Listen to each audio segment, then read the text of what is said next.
Hi, I'm Lori Feist. I'm a business entrepreneur. I do business development. I have an office in Spruce Grove at the ProBiz Center. I came from Ontario in 1981 and I've been in Alberta ever since. I have been tracing the family tree pretty much my whole life, which I'm going to be 60 soon, so that's a long time. And it's called Your Branch Starts Here is the website. And about a year and a half ago, my stepdaughter said, "You keep doing this all the time, and you keep coming back to this. You should do something with it." So the last 6 months, pretty much, I really stepped up to the plate, and I thought it's time to get something done. And it's something I've been always passionate about my whole life. And I was adopted and in foster care system, so I always wanted to help other people. And I've been tracing the family tree, and I had 2 reunions, and so I wanted to help other people and bring this issue forward because I'm kind of like a statistic, I guess. I've never heard anybody, they never follow up with somebody, especially somebody being my age. You never hear any documentation or anything what happened to people in their journey, and hence why it's called You Never Know Where Your Journey Begins. I don't really think I've had really a difficult time ever doing it. It's something I've been doing. I know in grade 1 or 2, our teacher said, everybody, I'd like you to make a photo album. And I didn't really have anything, and there's no pictures of me before I was 13 months old. So my mom that adopted me later in life, and she put together a photo album of pictures and had started writing in it for me. And that kind of always got me started right there, because when I was like 4 years old, she told me I was adopted, and probably not really understanding the ramifications of what that meant at that age. But I was always looking for answers and asking people my whole life. Like when I see somebody, I always ask guys, what's your mother's maiden name, or the ladies, right? Because I'm just always curious about where everybody came from and their history and their nationality and what they're doing with that. So I just have always loved doing that and continue to this day. And like I said, I organized 2 family reunions in 1988 and 1990 in Ontario, and had hundreds of people come, and people that hadn't seen each other in 36 years or never. And most of those people are gone now, the older people and some of the younger ones. And it was just so exciting to get everybody in a room together. And I had documentation and pictures from when basically a person is born, and their birth certificate and baptisms and whether they got in trouble and right along the line and stuff, because for some reason Ontario, every time you do something, you're in the newspaper. So there's lots of documentation out there that people have no idea how to access or what to do. And I did all this before we had computers or cell phones, and we didn't have the video cameras, and we didn't have all these things. It was me walking, because I didn't drive till I was 33. So it was just me writing letters and curious and going to places and just everywhere. And yeah, there's so much history. There's so much to learn out there. I have been the keeper of the family. Even though I'm going to be 60, my oldest nephew is 74. To me, it's normal. I grew up with an older family. So I've been the keeper of the family my whole life, of tens of thousands, literally, of pictures and documents, which I want to donate in the next couple of years to the archives in Ontario to pass on, because once I'm gone, what do you do with this? My son isn't going to understand or know all this stuff, right?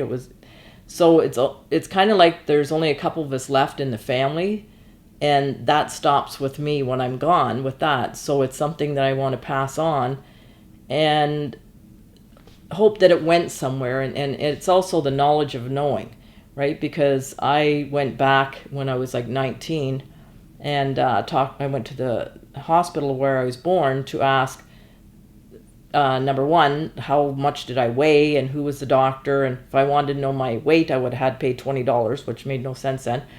But it was just not knowing and those answers. And it doesn't mean anything to everybody, but to me it did. Right? It's just something that I was always curious about. And the flip side of that is I lived next door to my birth mother for 14 years. So I got to know, I knew who she was. She got to watch me grow up. And my brothers and sisters, I had 3 other brothers and sisters and a half brother, but they didn't know I existed. So I would go looking for my sister. And so when I met her when I was 14, and we're about a year and a half apart, so I was coming up to 15, I guess. The Children's Aid Society had phoned and told me that I had a sister. Would I like to meet her? So I just went running up the street because I was a couple blocks away and went into this building, and they said they just put us in this room, and I sat at one end of the table and she sat at the other, and it was this long table and we were by ourselves. And she said, they tell me you talk a lot, say something. And I said, let's go to Woolworths and get our pictures taken. Was pretty much my first response. So you just kind of keep looking at each other and trying to figure out characteristics and that. And I was kind of always, even though I was youngest, I was bigger weight-wise, tall-wise and stuff. And then her, and then I have another brother that's pretty tall, and another brother and stuff. So we just went from there. You don't try to make up for your past or ask what, you just start from there, that journey, right? Because she didn't know I existed, right? They weren't told. And in those days, it was because of religion. They were adopted and they were raised as Catholic, where I was raised as Protestant. So regardless, we think we've come a long ways, but we haven't, because religion was the thing that stopped us from seeing each other in those days. And then about a year later after that, I met my two brothers. And they didn't know I existed either. And they were all adopted adopted together. And I think there were like 7, 8, 9. And then they were broken up and went to different foster homes. And I think my sister was like in 6, 7 different foster homes by the time she was 16. And so they all got separated. And we had grown up in the same city. So it was just amazing, talking to them now, like all the things that happen and the people we know and the connections. We just weren't supposed to meet, I think, because we have so many people in common. It's crazy, and relatives, and just even my ex-husband marrying into my adopted family and my birth family, and we're all intertwined. And so it's amazing. And everybody, I think, is like that, regardless if they know it or not. We all are. Oh, man. There's so many. There's so many. Meeting my brothers and sisters, meeting my grandmother, my father. Yeah, it's... and last week, even, I picked up the phone and I talked to my aunt, my birth mother's sister, and she's 83. And phoned, and then I hung up, and then I phoned her back again, and asked her something. And I thought, even at this age, I'm still trying to piece together my life, right? And that doesn't mean because I was adopted or in foster care. I think if all of us sat down and there's questions that you'd want to ask that you don't know the answer to, and there's only a couple people left, being my age, that would know that answer. So it's always reaching out. And it's like I always said, if there's something you want to buy and you have the money to buy it now, because when you want it, it's going to be gone the next time. So it's like, never wait until tomorrow, because you don't know what tomorrow brings, and you don't know if those people will be there, right? So I think we take everybody for granted that, your parents, your grandparents are going to be there, or this person, or your friends, it doesn't matter who it is there tomorrow. If you want to know something, ask it now, because you just don't know. So if it's that important or not, you need to ask those questions now. I'm the person to pass on those stories to the next generations, because unfortunately they never got to meet their grandparents or their great-grandparents, which were my sister and brothers. So I get to tell the stories and have those and now participate in the next generation. And even though we're thousands of miles away from each other, it's like we're right there.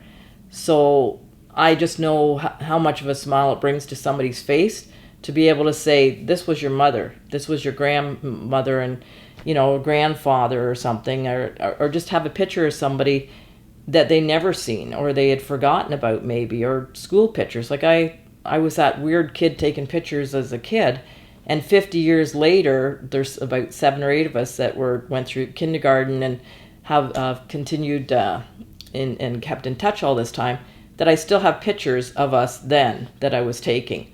And even though people would say, would you put that camera away?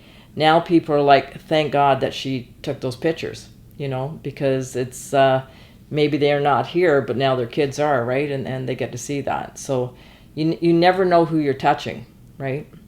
Everybody, we should all be doing it. And once you do, you'll find out how fascinating it is. And it's not the story that you thought it was. And then you find out it's like, oh, you thought you came from this place? Guess what? Your family actually came from somewhere else. And there's all these other twists and turns and things. And there's always that one apple in the family, right? And the one that everybody doesn't want to talk to. But there's so many exciting stories that every single family has. It doesn't matter who you are. Everybody's got a story to tell, so it's, put it pen to paper, put it on tape, ask questions. I have stuff that is on answer machine, from when my mom passed away in 1986, and then I had my reunion. I wanted to be something good that people got together for. So before that, I had started, after my mom passed away, of keeping my answer machine messages. And I don't know why it started, but it was the old tape.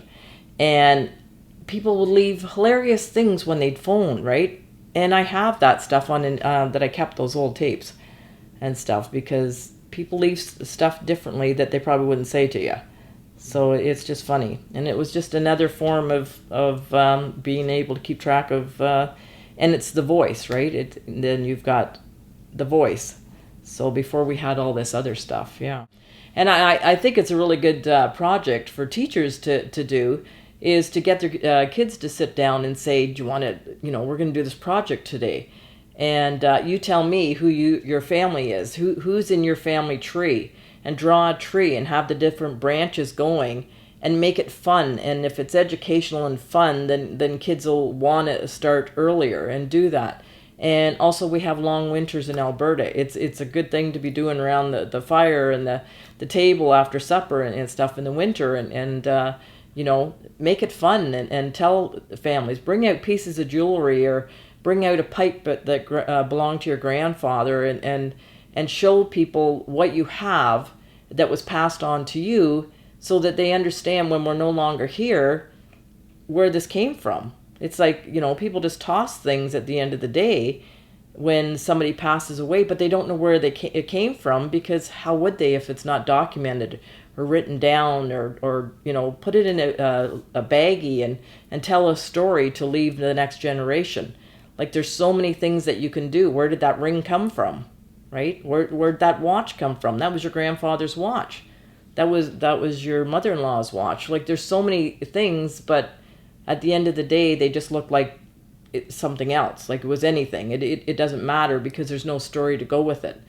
But if you take that extra few minutes and document and tell the next generation, that stuff doesn't get donated or thrown out at the end. It's, because there's so many other pieces that come together, or where that book came from, or, so there's a lot of things that we can show our kids and start teaching them in school, and make it fun.